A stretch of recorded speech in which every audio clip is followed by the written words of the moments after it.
Karnataka express ಸ್ವಾಗತ. ನಾನು Prakash Rajput.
Chowk police ಠಾಣೆಯಲ್ಲಿ ಒಂದು ಪ್ರಕರಣ ದಾಖಲಾಗುತ್ತೆ. ಅಪರಾಧ ಸಂಖ್ಯೆ 187/2024 under section 179 and 180 along with 3 clause 5 BNS ಅಡಿಯಲ್ಲಿ ಪ್ರಕರಣ ದಾಖಲಾಗುತ್ತೆ.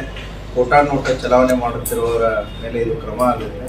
ಅವತ್ತಿನ ದಿನ ರಾತ್ರಿ 8 ಗಂಟೆಗೆ ಒಬ್ಬನು ರಾಜು ಮಮದಾಪುರ್ ಅನ್ನುವಂತಹ ನಮ್ಮ PSI ಅವರು ರೌಂಡ್ಸಲ್ಲಿದ್ದಾಗ ಒಬ್ಬ ವ್ಯಕ್ತಿ ರಿಯಾಜ್ ಕಾಸಿಂ ಸಾಬ್ ವಾಲಿಕಾರ್ ಅಂತೇಳಿ ಇದೊಂದು ಹಾಲಿನ ಅಂಗಡಿಗೆ ಹೋಗಿರ್ತಾನೆ. ಹಾಲಿನ ಅಂಗಡಿಯನ್ನು ಪತ್ತೆ ಮಾಡ್ತಾನೆ. ಅವ್ನು ಕೊಟ್ಟರು ನೋಟು ಕೋಟಾ ನೋಟಿದೆ ಅಂತ ಅವ್ರು PSIಗೆ ಮಾಹಿತಿ ಬರೆದು PSI ಹೋಗಿ ಚೆಕ್ ಮಾಡಿದಾಗ ಈ 5 ಕೋಟಾ ನೋಟುಗಳು ಅವನ ಹತ್ರ ಸಿಗ್ತವೆ. ಆತನನ್ನು ಫರ್ದರ್ ವಿಚಾರಣೆಗೊಳಿಸಿದಾಗ ಆತನು ಲಿಂಗಸೂರಿನ ಒಬ್ಬ ವ್ಯಕ್ತಿ ದುರ್ಗಪ್ಪ ರಾಮರೆಡ್ಡಿ ಅಂತ ಏನಿರ್ತಾನೆ ಅವನ ಹತ್ರ ಸಿಕ್ತು, ಅವ್ನು ಕೊಟ್ಟ ಅಂತ ಹೇಳ್ತಾರೆ. ಅಲ್ಲಿ ಪೊಲೀಸ್ನವರು ಹೋಗಿ ಅಲ್ಲಿ ರೇಡ್ ಮಾಡಿ ಚೆಕ್ ಮಾಡಿದಾಗ ಅವನ ಹತ್ರನೂ ಕೂಡ 20 ಕೋಟಾ ನೋಟುಗಳು ಇರ್ತವೆ.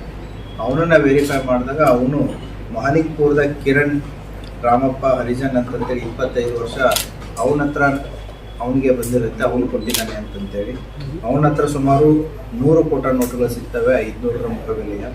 ಈ ಮಾಲಿಕ್ಪುರದ ಕಿರಣ್ ಭೀಮಪ್ಪ ಹರಿಜನನ್ನು ಎಂಕ್ವೈರಿ ಮಾಡಿದಾಗ ಅದು ಮತ್ತೆ ನಮ್ಮ ವಿಜಯಪುರ ಜಿಲ್ಲೆ ಕೋಲಾರ ಹತ್ತಿರದ ರಮೇಶ್ ಸವಳತೋಟ ಅನ್ನುವಂಥ ವ್ಯಕ್ತಿ ಇಂತರ ಬಂದಿದೆ ಅಂತ ಮಾಹಿತಿ ಬರುತ್ತೆ. ಅವನ ಹತ್ರನೂ ಕೂಡ ಸುಮಾರು 120 ಕೋಟಾ ನೋಟುಗಳು ಸಿಗ್ತವೆ. ಈ ರೀತಿಯಾಗಿ ಒಟ್ಟು 4 ಜನ ಆರೋಪಿತರಿಂದ ಸುಮಾರು 1,22,500 ಮುಖಬೆಲೆಯ ಒಟ್ಟು 245 ಏನು ನಕಲಿ ನೋಟುಗಳಿತ್ತು ಅದನ್ನು ಪೊಲೀಸರು ಪತ್ತೆ ಮಾಡಿದ್ದಾರೆ. ಮತ್ತು ಈ 4ನೇ ವ್ಯಕ್ತಿ ಅಂತ ಫರ್ದರ್ ಎಲ್ಲಿ ಬಂತು, ಯಾರು ಕೊಟ್ಟರು ಅನ್ನೋದನ್ನು ತನಿಖೆಯನ್ನು ಮುಂದುವರಿತಾ ಇದೆ. Thank you.